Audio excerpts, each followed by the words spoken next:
Hello friends, welcome to my new video. তো friends, আজকে হচ্ছে এত গরম লাগছিলো, তো ভাবলাম খুব ঠান্ডা কি জিনিস খেতে ইচ্ছা করছে, তো কী খাই তো চলো। তো ফ্রিজে তরমুজ রাখা ছিল, তো ভাবলাম তরমুজটাই বানাই। তো দেখতেই পেলে তরমুজটা আমি গ্রেট করে নিয়েছি আর এরকমভাবে বের করে নিয়েছি। এটার মধ্যে করছি, লেবু দিলাম, একটু বিট লবণ দিলাম, দিয়ে নিয়ে এটাকে ভালো মতো ঘুরে ব্লার হয়ে গেছিলো।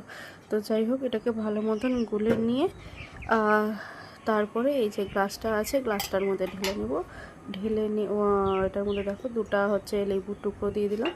আর একটু আমি যেন টক লাগে চিনি দিয়ে নিই ওটার মধ্যে, কারণ তরমুজটা খুব মিষ্টি ছিল আর আমার সাধারণত মিষ্টি খেতে ইচ্ছা করছিল না, তো একটু রিফ্রেশিং যেন লাগে সেই হিসাবে খেতে ইচ্ছা করছিল। তো ওটা একটু আমি ভালো মতন একটু গেলে নিয়ে বরফের টুকরো দিয়ে দিলাম। বরফের টুকরো দিয়ে এই যে এখন তরমুজের যে রসটা বের করেছিলাম ওটা আমি ঢেলে নেবো। বিচিগুলো আমি বেছে রেখে দিয়েছিলাম, তো এই যে দেখো ঢেলে নিলাম। আর উপরে যে তরমুজগুলো ছিল ওগুলোও একটু দিয়ে দিয়েছিলাম, মুখে পড়লে